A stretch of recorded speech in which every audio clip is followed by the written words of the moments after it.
Hey guys, Slither here, back again with another action figure review. Today I'll be taking a look at the Mattel Creations exclusive Masters of the Universe Origins Lady Slither. Of course, brought to us by the fine folks over at Mattel. Knew I was going to do that. How many reviews have I posted where I've done that? Come on, man. Past few have been Mattel Creations, so you should have been ready for that. Okay? I'm just saying. That said, a bit controversy here, because I kind of think this figure is a big fat ripoff, but we'll get into that. Starting off, getting into the meat and taters of this review, she comes with a mini comic, which is exclusive to her. Sword of the Snake on the back.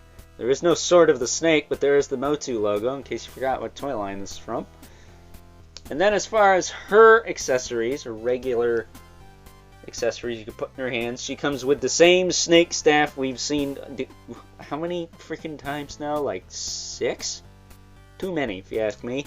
And then she comes with the Serpent Sword, which has that kind of curvy blade to it. That's kind of cool. I like that. Although it looks more like a dagger than a sword. Shouldn't it be as long as her leg? I don't know. I think Tila's sword's bigger than that. And then she comes with this big old snake tail, which is cheap hollow plastic. And she comes with an apparatus to make it actually function with her. That said, as it stands, you could plug this into male figures. Allow me to demonstrate here. Let me just find a male figure to use. One that's green. We got good old Camo Khan here. And we're going to rip him in half.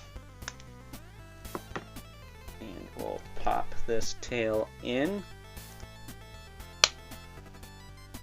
Kind of works. Kind of doesn't. So, you know, this is cool, but you literally have no figures for this tail to plug into. That, and I feel that it's a missed opportunity. Let me plug Camo Khan back together here.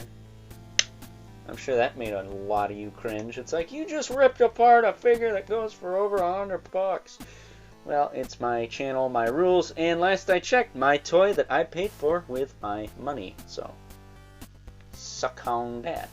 That said, I find it funny that she comes with a bottom half and King Hiss comes with a top half. And, you know, they could have made the colors match so you could have a cool, like, Hydra monster for your Snake Men. Now, granted, you'd have to have 2 King Hisses to do that, but still, would have been a cool thing to do. But as it stands, you can't do that, because the colors don't match. That said, it does come with the little apparatus, as I said before, and you'll plug this in like so. If we take our Lady Slither, you can rip her right in half and pop her onto this.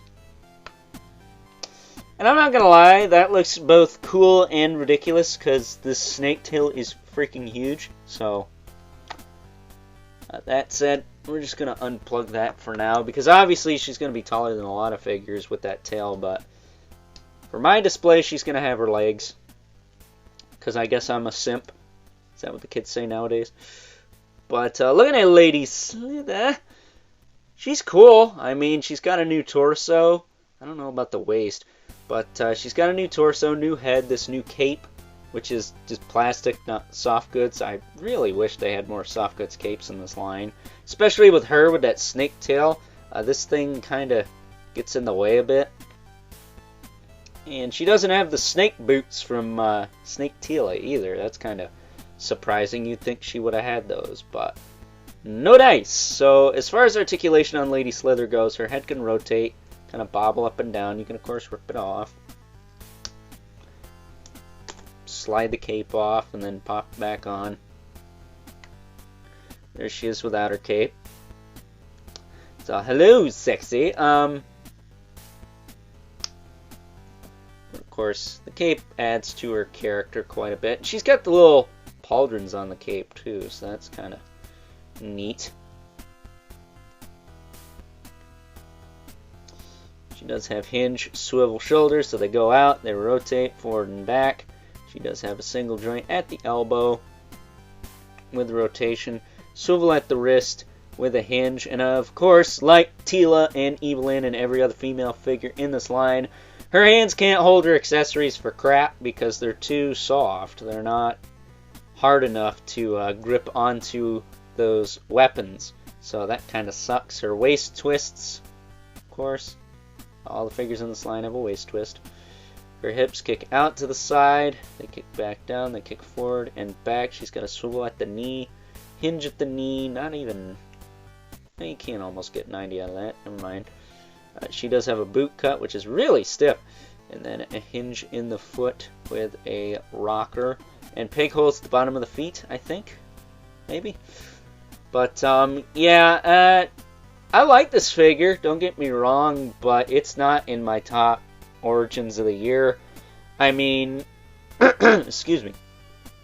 Really, this figure is a quote-unquote overpriced deluxe in a fancy box. Here's the thing. All you mint and box guys out there, you drive me crazy because you're starting to cost me money because you like to leave stuff in the box because the art's pretty.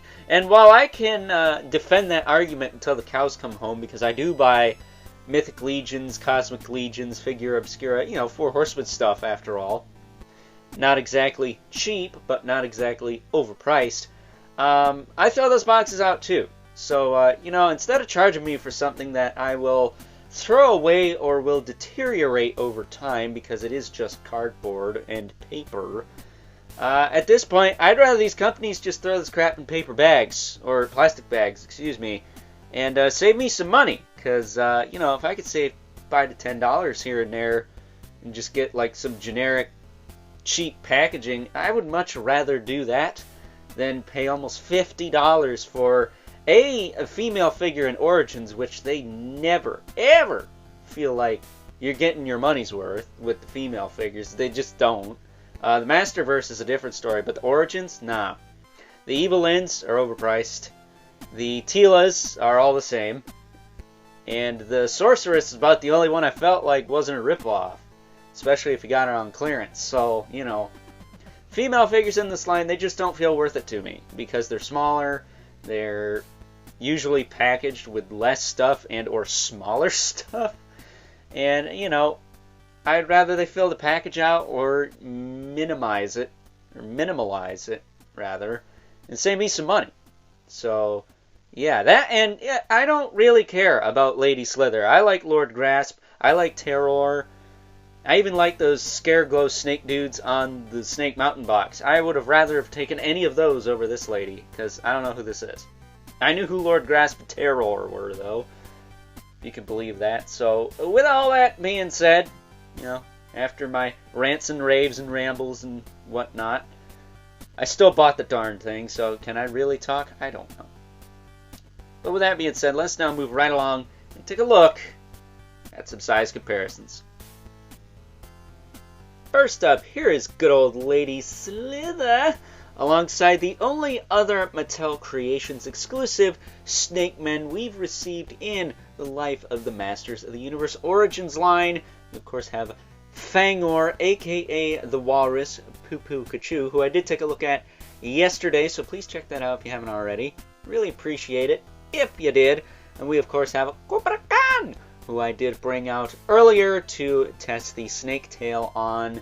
And while the greens match, he doesn't have like the Rattler underbelly thing going on, so it still looks kind of funky. That said, I wouldn't mind getting that red Cobra Khan Snake Man from the back of the Moss Man box that had the snake tail.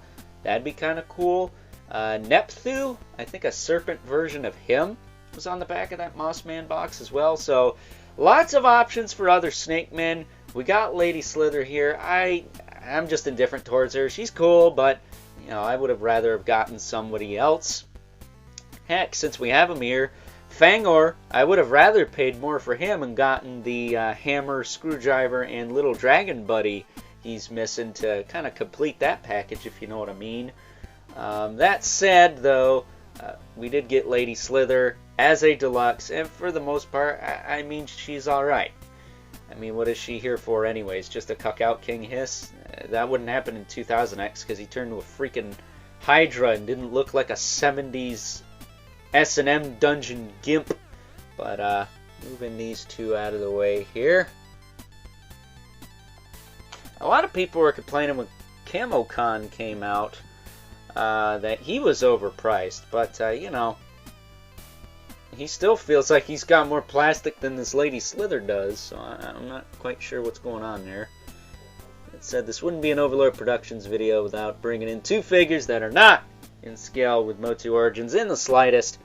Got the infamous Mythic Legion's Brother Mandibilith and MK 11 Spawn there, who are so big they're literally off frame. So, with all that being said, let's now move right along and wrap things up with some final thoughts. Overall, and while I would have rather have gotten some other snake men other than good old Lady Slither here, I mean, seriously, Lord Grasp, Terror, I love those guys. Thankfully, we will be getting those at some point, but they're going to be Walmart exclusives. But with all that being said, I do actually like Lady Slither, preferably with legs. The tail is a little bit wonky in the sense that it is a no-joke balancing act to get her to stand up in any way, so I feel like they should have just included a static tail that had no posability, but you were able to stand the figure up in like 2 seconds. Just plop it on the table, and you're done.